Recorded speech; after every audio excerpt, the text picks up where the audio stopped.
अब ये देखिए कि आयतुल्लाह अली खामनेई की मौत के 9 दिन बाद ईरान में उनके बेटे मुज्तबा खामनेई को ईरान का सुप्रीम लीडर चुन लिया गया है।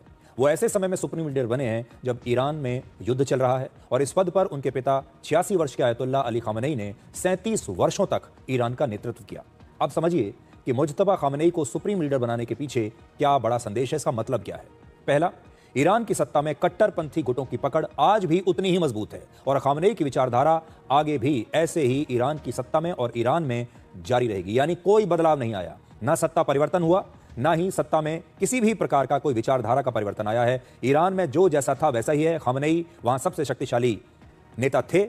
अब उनके जाने के बाद उनका परिवार आज भी सबसे ज्यादा शक्तिशाली है और अब उनका बेटा नया सुप्रीम लीडर बन गया है। इसलिए अमेरिका ने सोचा तो यह था कि वो 2-4 दिन में ही सत्ता परिवर्तन कर देगा, लेकिन ऐसा कुछ नहीं हुआ, कोई बदलाव नहीं आया। दूसरा, इस्लामिक रेवोल्यूशनरी गार्ड यानी IRGC की भूमिका लगातार मजबूत भी रहेगी और ज्यादा बढ़ती रहेगी। IRGC की जो भूमिका है वो वैसी ही मजबूत है जैसी पहले थी और उसकी मजबूती और बढ़ेगी। तीसरी बात, अमेरिका के खिलाफ हमास, हुती और हिजबुल्लाह जैसे संगठनों को अब एकजुट रखते हुए और ज्यादा मजबूत बनाया जाएगा। इस नई नीति पर ईरान काम कर रहा है।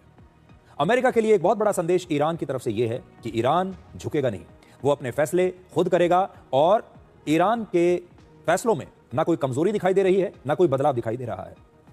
एक अमेरिकी न्यूज चैनल पर वहां के राष्ट्रपति डोनाल्ड ट्रंप ने कहा कि नए ईरानी नेता का कार्यकाल अमेरिकी मान्यता पर निर्भर करेगा।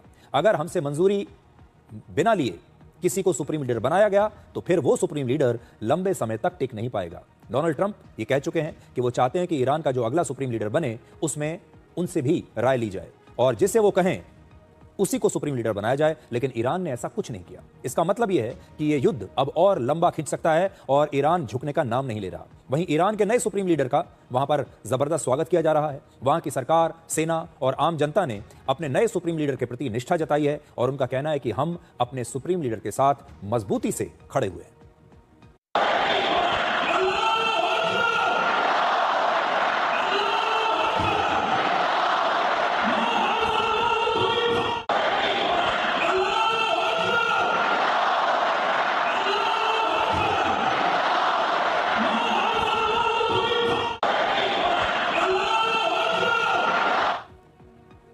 अब आप इस भीड़ को देखिए, तस्वीरें अभी मैंने आपको दिखाई, फिर से आप देखिए। ये एक ऐसे देश की राजधानी है तेहरान जहां पर युद्ध चल रहा है, जहां पर लगातार अमेरिका की तरफ से, इजराइल की तरफ से लगातार बम बरसाए जा रहे हैं। उनके ऑयल डिपो में आग लगा दी गई है, जहां पर बाहर निकलना खतरे से खाली नहीं है। अगर इतनी भीड़ इकट्ठा हो जाए तो वहां पर कोई भी हमला किया जा सकता है। ऐसे देश में इतनी बड़ी संख्या में लोगों का सड़क पर निकलना, प्रदर्शन करना और अपने नए सुप्रीम लीडर के पक्ष में आकर इतनी जबरदस्त नारेबाजी करना, इससे आपको यह समझ में आएगा कि ईरान में कुछ भी बदला नहीं है और ईरान अब भी मजबूती से वहीं खड़ा है जहां पहले था।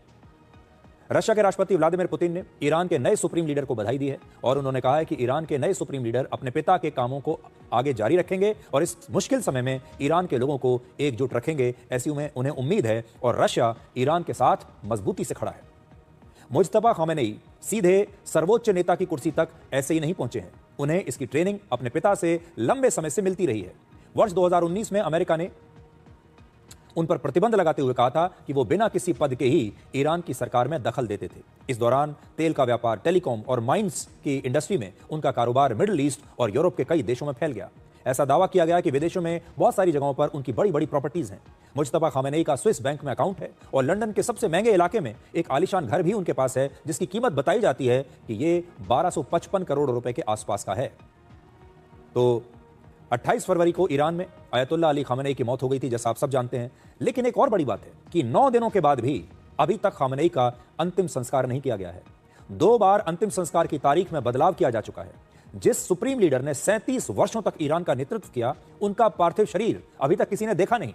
उनका शरीर कहां पर रखा गया है, इसकी जानकारी किसी के पास नहीं और ईरान की आम जनता को भी उनके अंतिम दर्शन करने का अभी तक मौका नहीं मिला है। कोई नहीं जानता कि उनका पार्थिव शरीर कहां है और बड़ी बात यह है कि 9 दिन बीत जाने के बाद भी अभी तक उनका अंतिम संस्कार नहीं किया गया है। शायद ये जो है मिस्ट्री है, इसका जवाब अभी